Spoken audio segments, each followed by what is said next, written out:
Hi everybody, welcome back to my channel. We're going to do some more baking with Mom. We're going to make lemon meringue cups. First you're going to need is a pouch of Betty Crocker's sugar cookie mix, 1 stick of softened butter, 3 eggs, 1/8 teaspoon of cream of tartar, some Dickerson's lemon curd or homemade, and some cooking spray. The first thing we do is we're going to follow the back of the directions on the pouch for the drop cookie mix, which is just basically creaming the butter. I add an egg and then slowly stir in the pouch of cookie mix. And I'm using the stand mixer for this, but you can go ahead and use the hand mixer. That's what Mom usually does. You want to preheat your oven for 350, which I forgot to tell you before. Got to do it before. And I turn the mixer to stir, and I slowly drizzle in the pouch mix as to not wear it or to have it poof up in my face. And then once I have that going, I beat it on high until it all comes together to form a dough ball. It looks like it's going to be real dry and crumbly for a while, and then when it starts to keep mixing, you'll see it just comes together so smooth. And I have my paddle with the rubber scraper spatula attachment. Then you want to take a mini muffin pan and spray it with some cooking spray. This one is it holds 24 cups, but you can work with whatever you need to as long as you work in sections. I want to take a cookie scoop. This is a 1.5 inch cookie scoop, and I'm scooping 1.5 inch balls of cookie into each cupcake tin. You don't need to do anything else to them. They'll bake and fill out the tray very nicely. This recipe will yield about 40 of these. I am doing this tutorial with a half recipe today, so that I can do the other video I showed you guys of the s'mores cups. But you just want to go ahead and scoop one in each muffin tin, and like I said, this is going to get 20 of these. Then you want to put in a warm oven, a preheated 350-degree oven, for 12 to 14 minutes. We're going to go ahead and bake these at 12 in the center rack of an oven. And in the meantime, what we're going to do is we're going to make our meringue. So we're going to separate our eggs. I like to use the 2-shell method. Mom likes to use the egg separator. Either way works. You guys can get an egg separator at the Dollar Tree if you didn't know. And I take 2 egg yolks. And now the trick I have is, excuse me, well, I don't know if you know that you're supposed to use your bowl as cold as possible. So I let not ice water, but cold tap water sit in my bowl in the sink. And then I drain it off really good. And this is at high speed, so you didn't get to see that it really did take a moment to drain it off. And I add the egg whites and the cream of tartar. And then you want to mix it until you get soft peaks. And this is going to take a few minutes. Even with just 2 eggs, it will take a few minutes. And I am not a meringue expert by any stretch of the imagination, so I do check mine as often as possible. Without trying to disturb too much. I don't want it to take 5 hours either, or else I would just do it by hand. But as it starts to get that foam lessens around the edge, and when it'll start to come together a little bit when the foam lessens around the edge, and then I start checking it for the soft peak stage.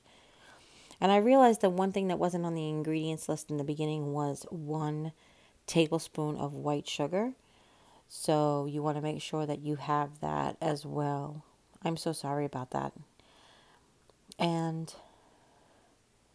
you just keep checking it for soft peaks. And soft peaks will do just that. They'll hang, and if you turn it over, they'll flop over. They won't really peak much.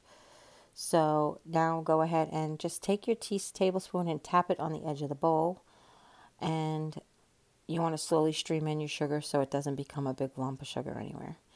And then you want to keep whisking it until stiff peaks form, which again, I'm not an expert, so I check it often. It needs some more. You want to make sure that your bowl is grease-free and cold. Those are the 2 tips that I will give you that I've heard everybody say. Other tips and tricks and stuff, it depends on who you're listening to. But definitely you want to have a cold, clean bowl. It's totally grease-free. And now we have stiff peaks. Oh my goodness, are they off camera? Nope, they're still going. Okay, good. I thought I was done and I was like, forgot to show you. I'm sorry I keep dropping the camera. You guys like watching the bowl, right? There you go. That is stiff peaks. So they'll hold their shape. And that is some good meringue right there. All right, and then I'm going to show you 2 meringue techniques, Mom's original meringue technique, and then one of them we're going to do is we're going to put this into a gallon-sized bag, and we're going to pipe it. So the first thing you want to do is you want to take the back of a spoon. This is actually a can opener. She found like a can opener was the perfect size, but you want to poke a cavity into each cup. And then she is taking the small, about teaspoon size or half teaspoon size scoop, and she is putting a scoop of the lemon curd in each cup. The thing is, when you scoop it, the scoop wants to make a flat side and then a round side, and the scoop is kind of upside down. So if you're really concerned about it being overflowing, then go ahead and flip them upside down just like I'm doing there so that they're flat on the top. It is totally 100% not necessary. And when I was scooping in meringue, I just wasn't using an entire scoop. I was kind of using about 3/4 of the scoop. And that worked out the best. But you want to basically fill each cavity, and then you want to top it with meringue.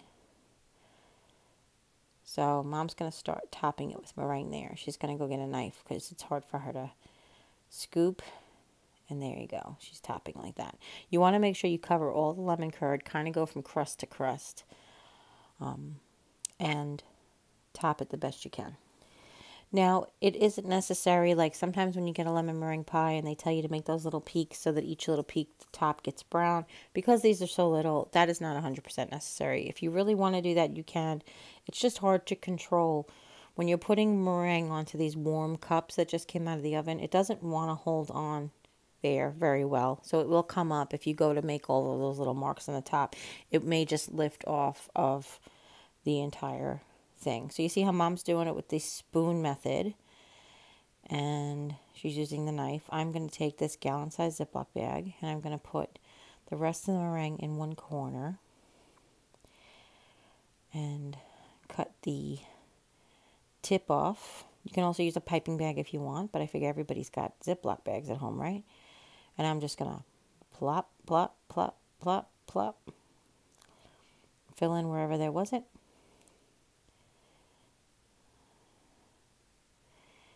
And then even what I was doing, you can see like that cup in the corner up there. I didn't quite get it to the crust. So I'm going to go back and I'm going to help it out just a bit. And make sure it gets to all of the crusts are covered, okay? Let's see. Yeah, it is hard. Like I said, the meringue does want to move off of the lemon cup, the lemon curd, and the warm cookie underneath. It does want to not stick to it right away.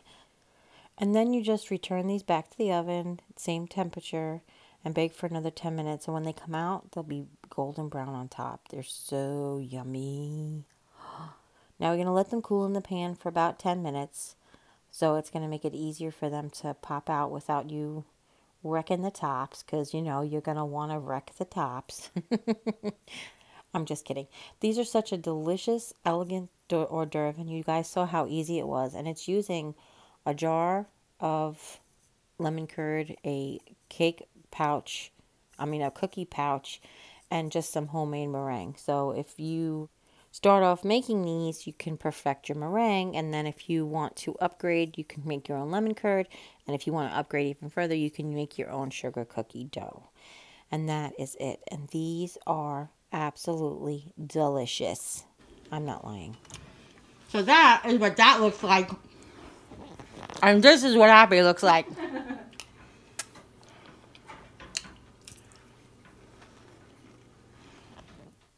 And that's it, everybody. I hope you really enjoyed this tutorial. If you have any questions, leave them in the comments down below.